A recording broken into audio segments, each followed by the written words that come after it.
আসসালামু আলাইকুম এভরিওয়ান, সবাই কেমন আছেন? আমি আলহামদুলিল্লাহ ভালো আছি।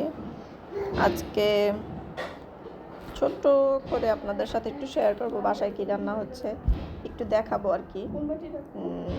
ইন ডিটেলে তো আর দেখাতে পারবো না, জাস্ট দেখাবো যে কী কী রান্না হচ্ছে।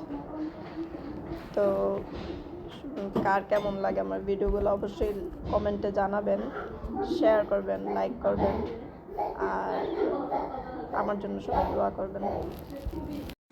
তো এই তো আজকে রান্না হচ্ছে চিকেন আলু দিয়ে, মুরগি গোস্ত আর কি, মাখা বসানো হইতেছে আর কি। মশলা কি মশলা দিচ্ছে অ্যাজ ইউজুয়াল সবাই জানেন, মুরগি গোস্ততে আসলে কি মশলা দেওয়া লাগে, একটু কম আর বেশি। তো হাতে মাখায় বসাইছে, তো এখন তরকারিটা বসাবে আর কি। তারপর ওয়েদার তো কিছুদিন যাবৎ খুব মন খারাপ ওয়েদারের। আজকে সারাদিনই বৃষ্টি হইতেছে। কার এদিকে কী অবস্থা জানাবেন কমেন্টে। তো এই তো তরকারিটা বসাই দিল, কষাইতেছে আর কি, কষানো হচ্ছে। আমি আসলে যতটুকু পারি, যেভাবে পারি একটু শেয়ার করার চেষ্টা করি আপনাদের সাথে। আমি চেষ্টা করি আমি কি করি না করি ওইটা আপনাদের সাথে একটু শেয়ার করতে। আসলে শেয়ার করলে কি ভালো লাগে নিজের কাছে, যে আমার বিষয়গুলো আমি আপনাদের সাথে শেয়ার করতেছি। তো এখন একটু পানি দিয়ে দিল আর কি।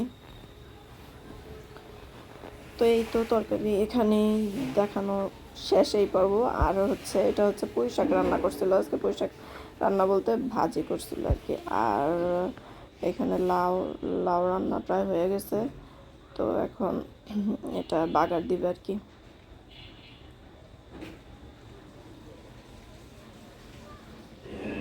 তো এখন বাগার দিবে, এই তো দিয়ে দিল বাগার। আমরা এটাকে বাগারই বলি, আপনারা কে কি বলেন জানাবেন। এই সেই পুঁই শাক, এখন এই পুঁই শাক মানে প্রপারলি যে রান্নাটা ওইটা রান্না করা হবে, ভাজি করা হবে আর কি। তো বাগার দিবে আর কি এখন, রসুন দিয়ে, তারপরে মরিচ দিয়ে। রসুনটা মনে হয় একটু পরিমাণে বেশি পেয়ে গেছে, ঠিকই নাকি আছে। আচ্ছা, যাই হোক, তো এখন এই শাকগুলা দিয়ে দিতেছে। আমার ব্লগ লাইভ সব হজবরল মানে করি আর কি, নিজের শখ পূরণ করার জন্য মোটামুটি চেষ্টা করি। আশা করি আপনাদের ভালো লাগবে।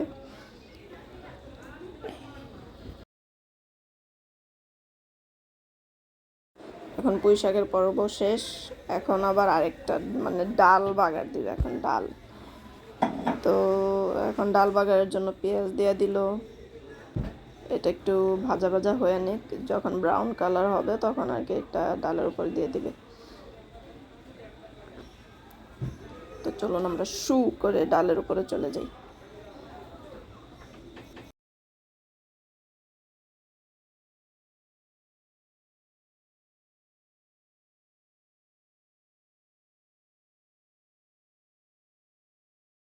এই তো ব্রাউন কালার হয়ে গেছে, এখন এটা ডালের উপর দিয়ে দেওয়া হবে। এই যে দিয়ে দিল। আমাদের বাসায় ডালটা প্রায় সময় রান্না হয়, কারণ আমার হাজব্যান্ড ডাল ছাড়া তার চলেই না। তো এখন ডালে কিছু ধনিয়া পাতা দিয়ে দিল। এই তো রান্না বান্নার পর্ব শেষ, এখন খাওয়া দাওয়ার পালা, খাওয়া দাওয়া হবে। তো খাবার পরিবেশন করে নিলাম। এখানে জাস্ট 2টা আইটেম নেওয়া হয়েছে। তো সবাই ভালো থাকবেন, আমার জন্য দোয়া করবেন। আল্লাহ হাফেজ।